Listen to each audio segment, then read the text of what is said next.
Chapter 9. Tricks and Techniques. Perswaysion.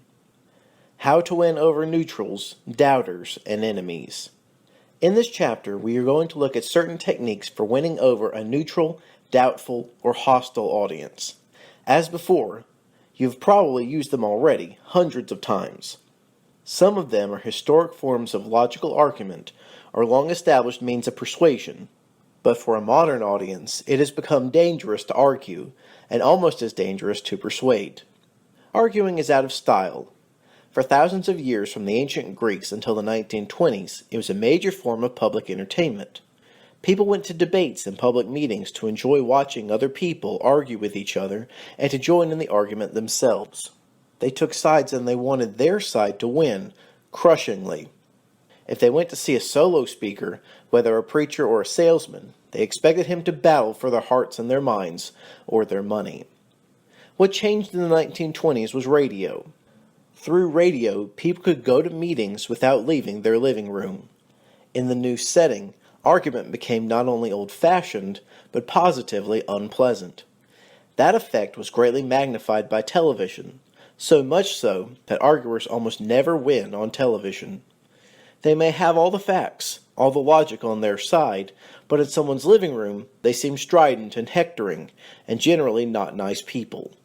Television has rewarded politicians and public speakers who are measured rather than driven, who are plausible rather than overwhelming, who cajole rather than argue, and because television is so pervasive, people expect the same style from speakers in any setting. People mentally spend their entire life in their living room, even at a public meeting. People do not like strangers to argue with them in their living room, so we will avoid the term argument. They are usually suspicious of strangers who try to persuade them of something in their living room, because they associate this with high-pressure salesmanship. So we will also avoid the term persuasion. Instead, for the sake of a pun, I invented the word perswaysion, the art of swaying an audience without letting them know what you are doing to them. In previous chapters, I have advised you to test your speech by talking it out as you compose it, and check whether it would sound right in conversation. That is especially important when you are trying the arts of persuasion. Would you want to sound like that as a guest in someone's living room? No one likes a guest who domineers, or rants, or shouts, and if your audience remembers you that way, you have lost all the arguments before you even start. After you have won over the audience, by all means work yourself up, and work them up with you. Know your audience. We have already talked a great deal about knowing your audience. It is basic good manners for any speech, and it is essential if you want to sway them.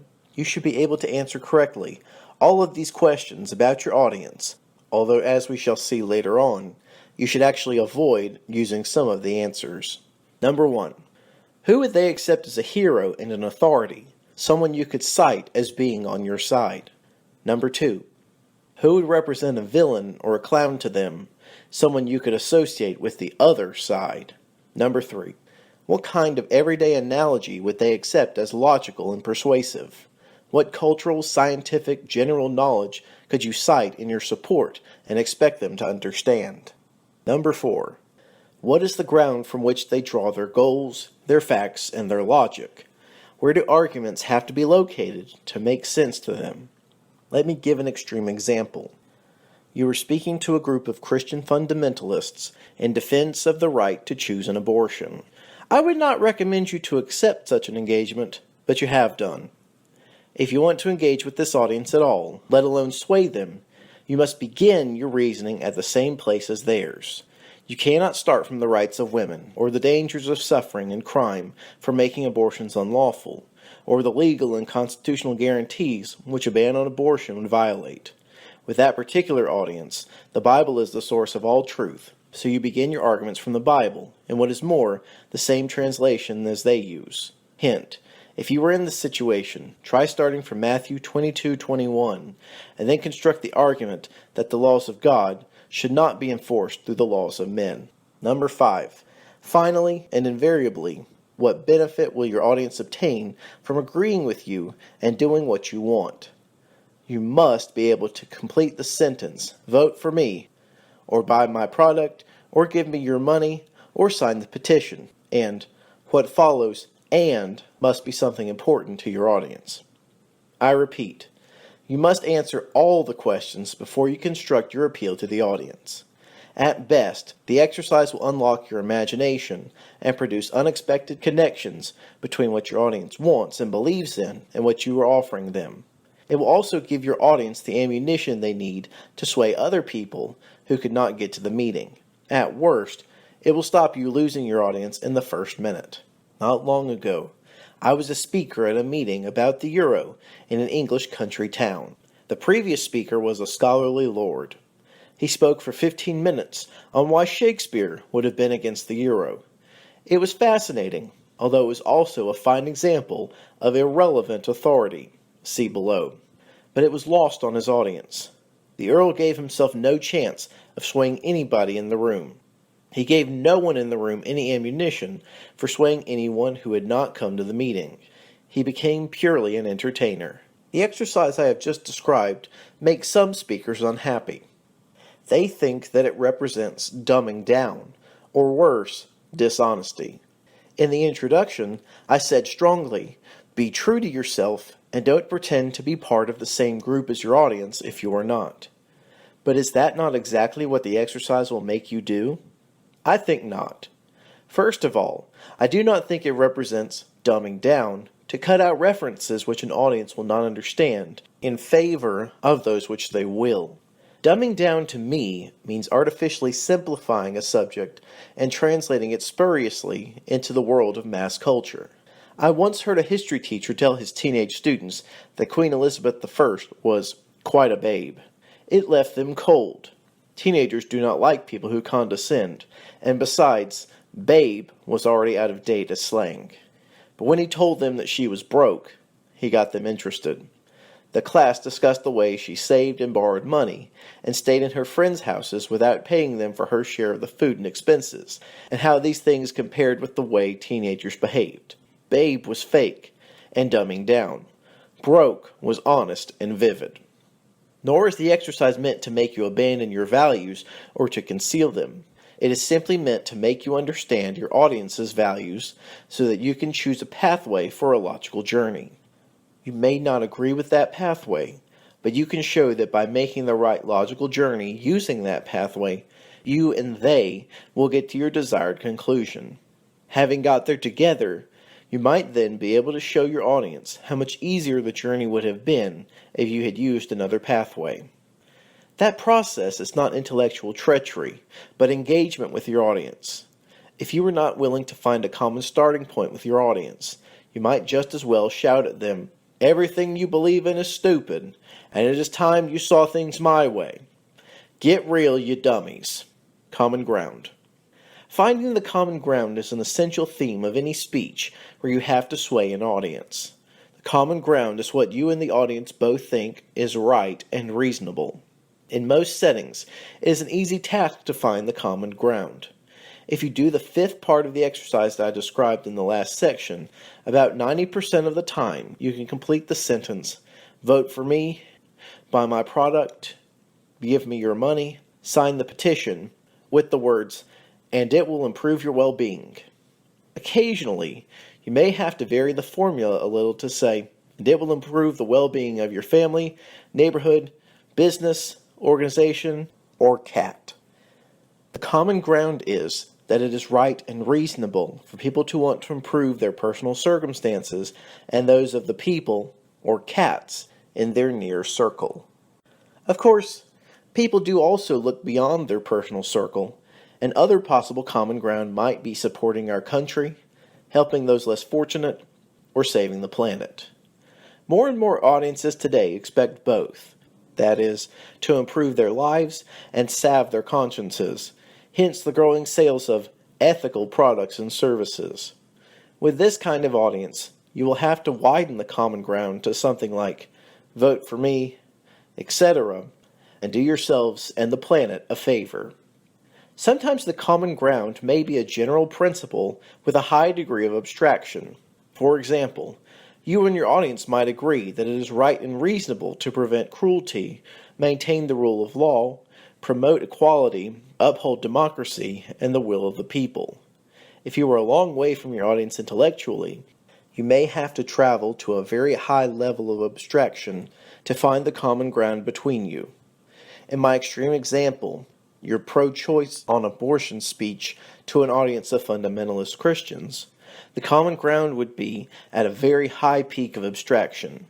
It would be something like, it is right and reasonable that all laws should be based on general moral principles, and not just for the convenience of society. From that lofty peak of abstraction, there will be many different pathways down into the everyday real world, and each pathway will itself break up into many different turnings and byways.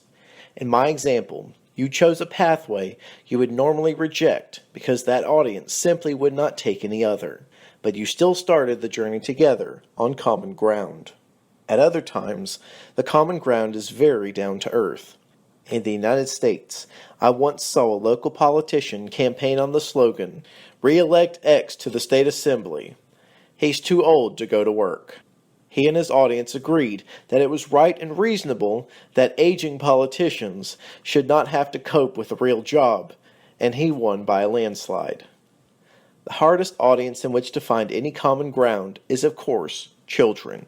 In any discussion, almost any child can be guaranteed to query or reject any reason for doing or believing anything. This is partly genuine intellectual curiosity, and partly because it is a safe way to drive any adult into a frenzy.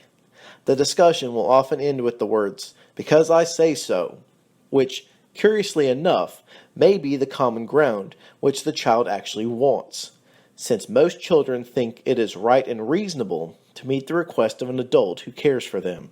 If you are speaking to children and are seeking to sway them as well as informing and entertaining them, it is worth giving up some of your speaking time to let them help to define the common ground. At least ask questions. Who thinks it is a good idea to blank, and wait for hands up? With most adult audiences, you will not take up much time establishing the common ground. In fact, as we have already seen, the more time you spend on it, the more likely it is that your audience will think about it, and the greater the risk that they might reject it.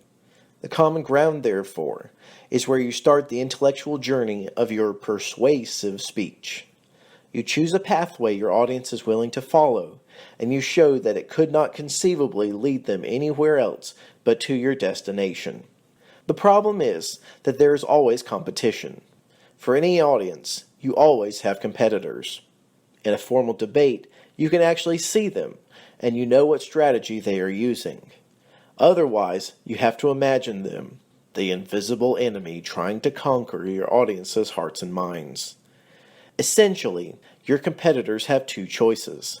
They can either fight you for ownership of the same common ground with the audience, or they can suggest a different common ground to the audience. The first is the general practice in modern politics. Almost every mainstream party promises to make people better off, and they then offer a journey which leads to the inescapable conclusion of voting for them. It is usually left to fringe parties and single interest groups to try to change the common ground and offer the audience another starting point, as it might be local independence, or the environment, or equality, or saving the neighborhood school. In the world outside politics, your competitors may use either strategy or indeed both at once.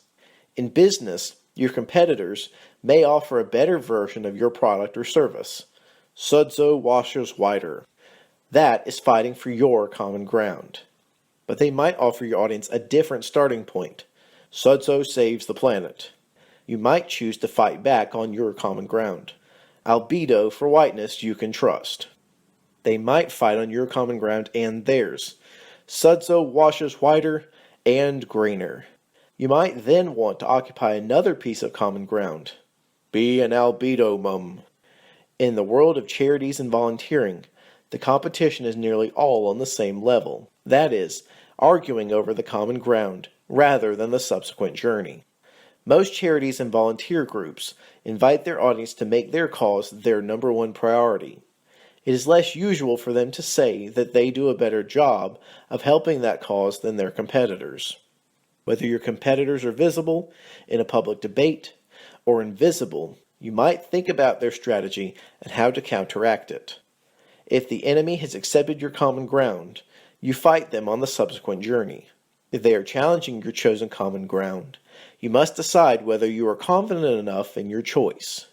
If you are, you can ignore their chosen ground and again concentrate on the subsequent journey. If you are nervous that the enemy might have chosen a more attractive common ground, you could try bolstering your chosen ground by adding other attractive territory to it. Ladies and gentlemen, for centuries, a whitewash has been a sign of love and care for a family. And it was a great human achievement, a victory over a grimy, dirty world. Today, thanks to albedo, it is much easier to get a perfect whitewash, but those values of love and care and the triumph of the human spirit, those are still albedo's values today. Alternatively, you might simply annex your opponent's territory. Ladies and gentlemen, of course we all want to save the planet, but that does not mean that we have to give up a perfect whitewash. When you speak, you should know your audience and know your competitors. That should tell you how to fight them off. Accentuate the positive. Whatever your intellectual competitors, positive arguments for your case are always better than negative arguments against theirs. This is simple common sense. Disproving the opposition's case does not prove yours. No audience likes being forced into a conclusion, being told you can either have A or B, and since A is clearly wrong, you are stuck with B. Women especially resist that kind of linear logic. In any set of choices, it is always possible to imagine more.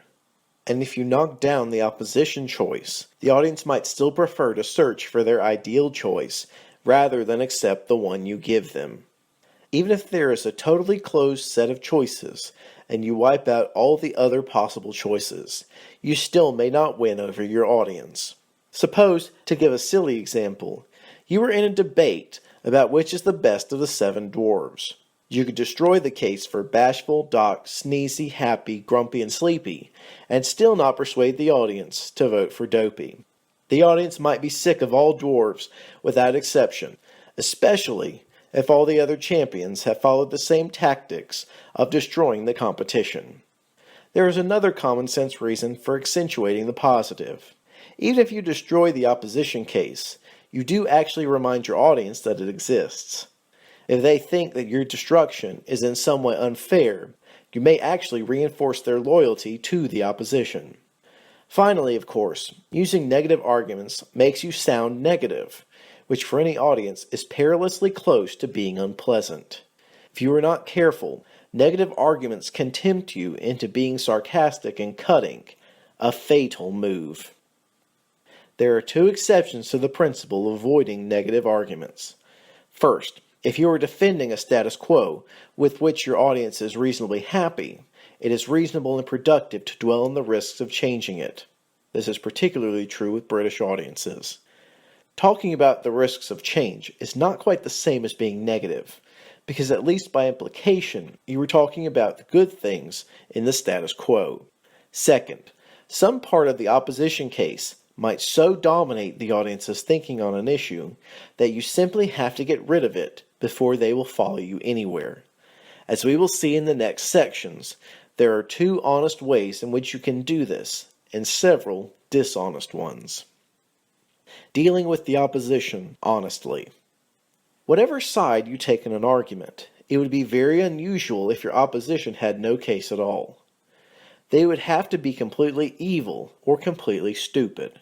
In a formal debate, you simply will not get opponents of that quality.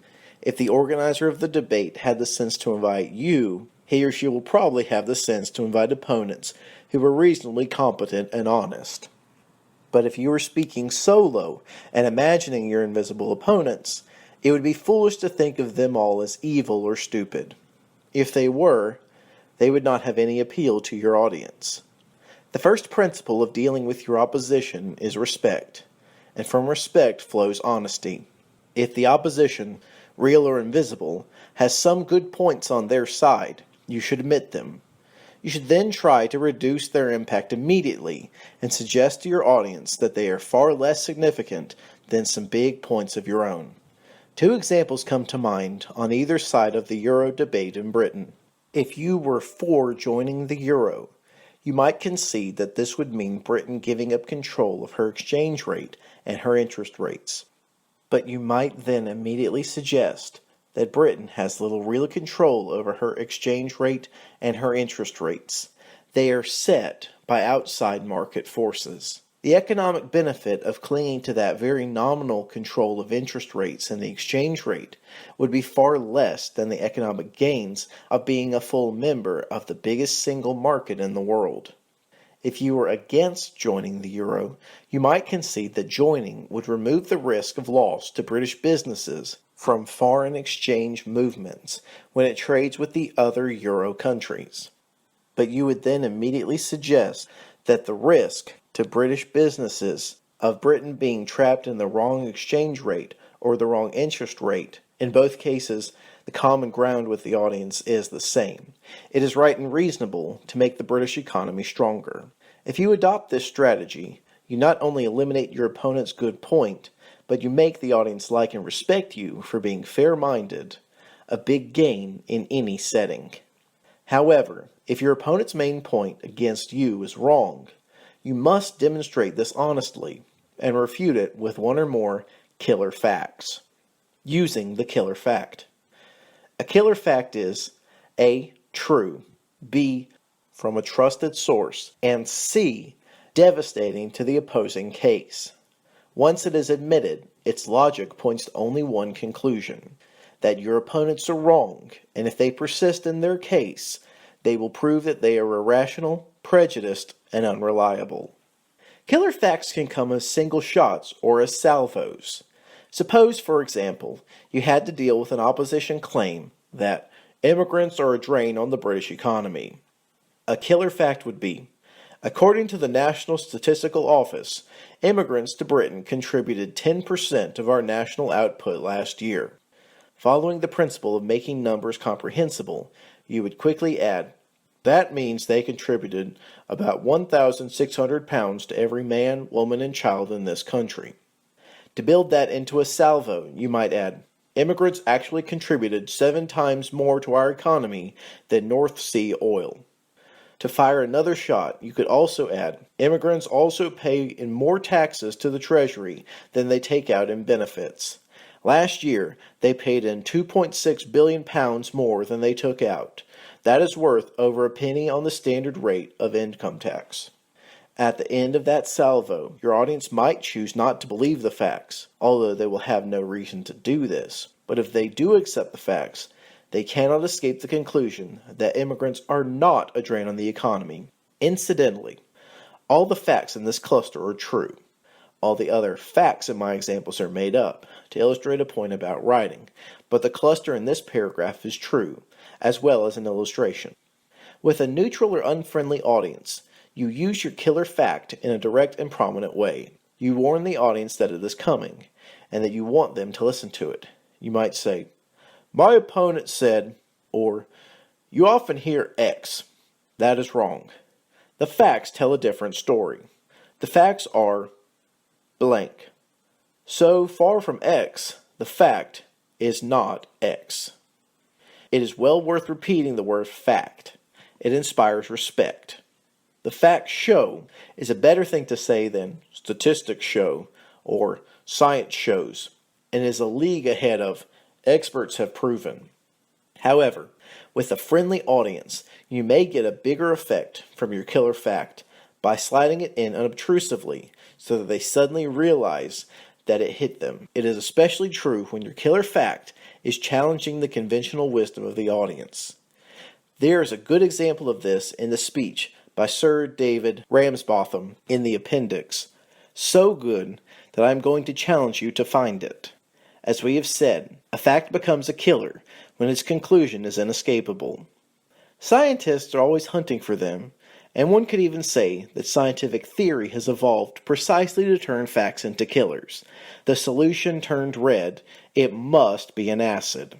It is hard to find facts which are that good, and you may just have to fall back on a wounding fact, one which damages the opposing case without making it untenable. A good example of a wounding fact is when you offer a simple counterexample to a general proposition by the opposing camp. Suppose you had to combat the idea that women can never be strong national leaders. You might riposte immediately Margaret Thatcher. In formal logic, that is a killer fact. It actually disproves the universal statement. But in everyday life, it is no more than wounding. An opponent can still claim that she is an exception, possibly even the mythical exception that proves the rule. If you throw in more counterexamples, say Indira Gandhi, Golda Meir, the Dragon Empress of China, Catherine the Great, Elizabeth I, Joan of Arc, the wounds get deeper and deeper and probably terminal. Whether killing or wounding, your facts must be used honestly. They must be relevant, and they must address your opponent's real position, not a version of that position which you have invented for yourself. This is called fighting the man of straw, and it is one of the commonest forms of dishonest argument. Killer logic. Sometimes you may not have a killer fact to eliminate an opposing argument. You simply may not know enough, or the opposing point may be too vague and general to be debated in terms of fact. In that case, you will have to fall back on killer logic. Unfortunately, logic is not nearly so reliable an assassin. In killer logic, you try to demonstrate honestly the gruesome consequences of your opponent's position and force them to admit them. However, your opponents can wriggle hard against the admission. Very often they will say, "That's different," or they may be robust enough to admit all of your consequences and still stick to their position. Take the example of a debate on controlling traffic in cities. You are in favor. The opponents might argue that it is wrong in principle to restrict the right of people to move in public places and choose their form of transport. Very well, you riposte. So you are quite prepared to accept any number and any kind of vehicles in cities? And you are prepared to accept all the congestion, pollution, accidents, ill health, economic loss they might cause? The opponents are entitled to say yes, they are. Personal liberty is more important than any of these things. You have not killed them, but at least your logic has forced them into the admission and showed the audience where they stand. One aspect of killer logic is worth remembering. If you are on the side of any kind of change, there is always an opposing position to yours, doing nothing and maintaining the status quo. Somewhere in your speech, you must convince the audience that the status quo is wrong and unacceptable. Obviously, the best way to do this is to make its wrongness part of the common ground between you and them. Dealing with your opponents dubiously.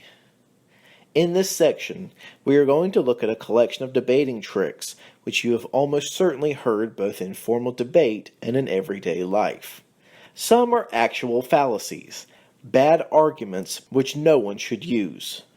Others can be used honestly, but are usually not. I do not want to encourage you to use any of these debating tricks, although they do often work. But I hope the list will help you recognize them and riposte to them when the enemy uses them against you. Ad hominem arguments.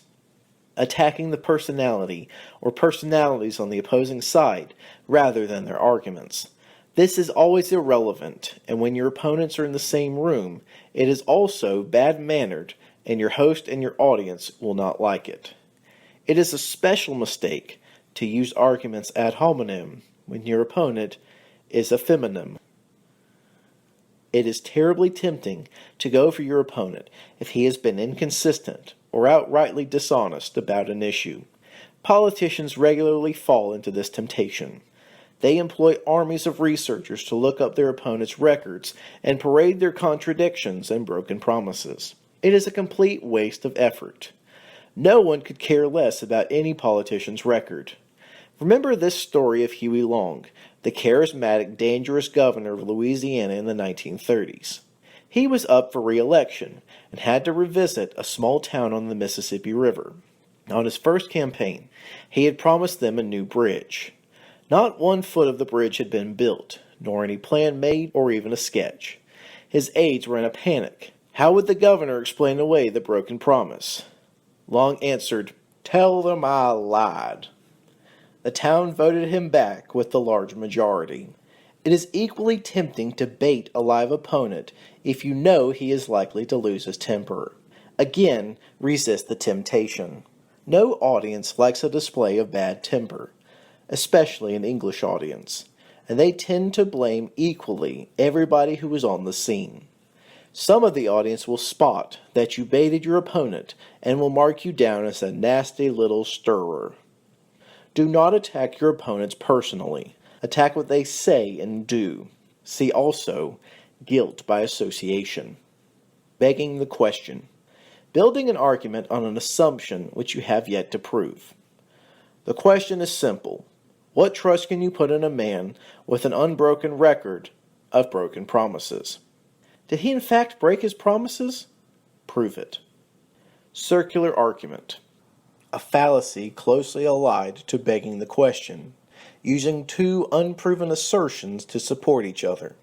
My client is honest and upright. He belongs to the Loan Sharks Association, which admits only members who are honest and upright, and last year he was elected to its ethics committee. Prove that your client is honest and upright. Prove that the association has that admissions policy. Common foe. A very common device. The speaker identifies a common foe for himself or herself and the audience, and then assumes that since they are united against the common foe, they must be united on everything. The first half of this may well be correct, and it may be a legitimate way of defining the common ground. But the second half of the common foe argument is wrong, as is the implication that any opponents of the speaker must be on the side of the common foe. Most speakers choose someone or something specific and detest it as the common foe, but it is often more effective if the common foe is more amorphous and shadowy. Tony Blair used the technique brilliantly a few years ago when he united his somewhat discontented Labour Party against the forces of conservatism, whom he blamed for no less than 17 bad things, from terrorism to snobbery. False analogy. We have discussed earlier why analogies need to be honest. False analogies are a common device for misleading audiences and trapping or labeling opponents. A historic false analogy was the trick question put to conscientious objectors in World War I. What would you do if you saw a German raping your sister? It is a false analogy, because people do not have to judge the case for war against the whole German nation in the same terms as they judge an evil act by one hypothetical German. False choice. Narrowing the choices for an audience so that the only alternative to the speaker's choice is something clearly wrong or unpopular. Let me be quite clear. The alternative to bombing Saddam Hussein is to do nothing about Saddam Hussein, to let him oppress and torture his own people, and let him build up an arsenal of weapons of mass destruction. False connections. Assuming that two or more facts are connected, especially that one fact is the cause of another, when there is no evidence for this. P.G. Wodehouse's Uncle Galahad commits this fallacy when he explains why he drinks whiskey. I knew a chap who gave up whiskey, and 3 days later, he was knocked over by a cab. It is also regularly used in debates on crime, both by liberals who link rising crime to unemployment, and conservatives who link it to soft sentences by judges. False inference. Using statistics or facts to prove something which they do not. An example would be quoting the hypothetical statistic that 90% of all heroin users began by experimenting with cannabis in order to support a continued prohibition on cannabis. There may be reasons for banning cannabis, but this is not one of them. For all we know, the same 90% began by experimenting with alcohol, or banana peels, or dissolving aspirin in Coca-Cola. The mirror image statistic would be legitimate and impressive if 90% of all cannabis users went on to heroin, but only if it were true. Guilt by association. Linking the opponents in their case with someone very unpopular. Again, this is very popular with politicians. They show that their opponents have unpopular supporters, and sometimes they prove, with long quotations, that their opponents have the same ideas as someone unpopular. It is irrelevant and dishonest, like attacking a road building program because Hitler built roads.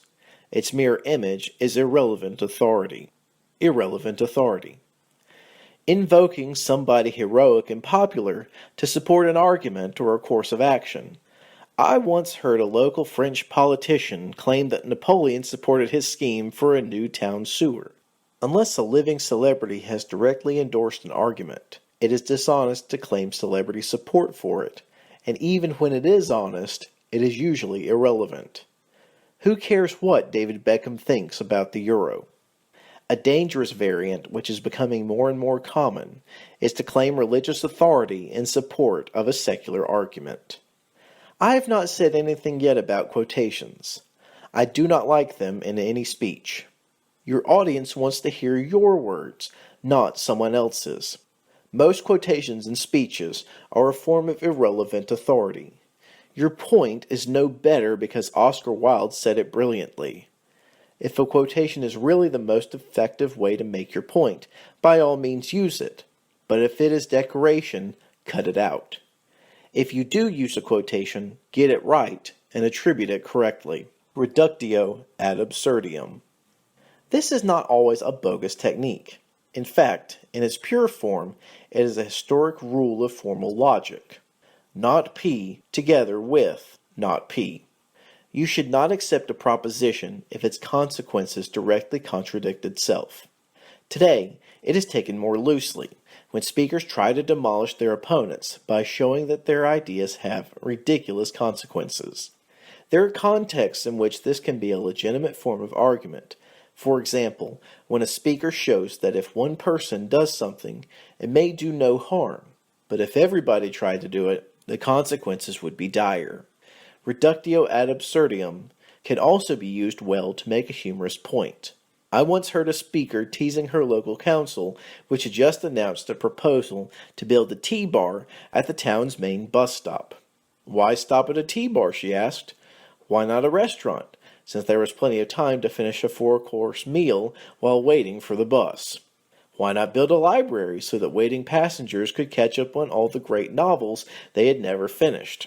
Why not build a university where they could complete a 3-year degree course? The absurdities made the point. The council abandoned the plan for a T-bar and spent money improving the bus service. However, reductio ad absurdum is often used dishonestly to caricature an opponent's position. This often takes the form of a slippery slope argument, often preceded by the words, "The next thing you know." Here are 2 examples on both sides of the abortion debate. If they let a mother kill her fetus, the next thing you know, they'll let her kill her baby because she does not want to keep it, or any other children, or aged parents, or anyone else in her life who is inconvenient. Or, if they take away a woman's right to choose an abortion, the next thing you know, they'll take away her right to birth control, and then her right to say no to sex, or to have any say in how she uses her body. In this form of reductio ad absurdum, it is very close to the straw man. The straw man. Choosing a particularly weak aspect of the opposing case, or making a complete caricature of it, and then heroically wrestling it to the ground. An example might be, fox hunters think that they have the right to be cruel to animals. I don't believe that anyone has the right to be cruel to animals, and expect the law to leave them alone. The straw man is often created by false choice. See above. As in, the opposition think we should do nothing about Saddam Hussein. I think it would be indefensible to let him go on oppressing his people and to let him build up an arsenal of mass destruction.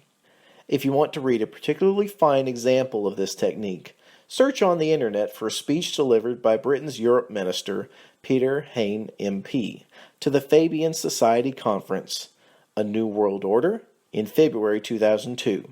Decide for yourself whether it is legitimate or gives you a sympathy for Mr. Hain's opponents. Tu quoque. You too. Defending your own weaknesses by accusing your opponents of the same. I am not taking lectures from the opposition on the misuse of statistics. A juvenile defense, which will not impress your audience. With the possible exception of the common foe and reductio ad absurdum, I think you should avoid all of these devices. They are debating tricks, and many people will recognize them even if they cannot identify them by name. If you are writing for someone else, you should definitely cut them out, since it is your job to protect your speaker from a reputation for being tricky or slick. The high moral riposte. If opponents in a live debate use any of these tricks on you, you can often make an effective riposte by actually identifying the trick and shaming your opponents. Something like, "My opponents have used an old debating trick tonight, the maneuver of blank. Most of us learnt that trick at the school debating society. But tonight, we're discussing one of the biggest issues for the future of this community and this country, and I think we ought to grow out of the school debating society and talk about it like grown-ups." With luck, no one in the audience will recognize that this too is an old debating trick, namely, taking the high moral ground. Summary. Think in terms of swaying your audience rather than arguing or persuading. Know thoroughly the values and aims of your audience and what they regard as a source of authority. Identify the benefit to your audience of agreeing with you. You can analyze your audience thoroughly and use the results without dumbing down or being untrue to yourself. Find the common ground between you and your audience, what you both regard as right and reasonable. Lead your audience in a logical journey from the common ground to your chosen destination, even if you have to begin on their chosen pathway rather than your own. With any audience, there is always competition, either against your choice of common ground or against your choice of journey from it. Understand your competitors, whether visible or invisible. Positive arguments for your side are better than negative arguments to destroy your opponents. If you have to deal with the opposition case, do so honestly. Accept your opponent's good points, but show how yours are better. Challenge your opponent's bad points with relevant facts, whose logic leaves your opponents with no escape. Without such facts, you may have to rely on logic alone. Don't use dishonest debating tricks. If dishonest tricks are used against you in debate, point them out.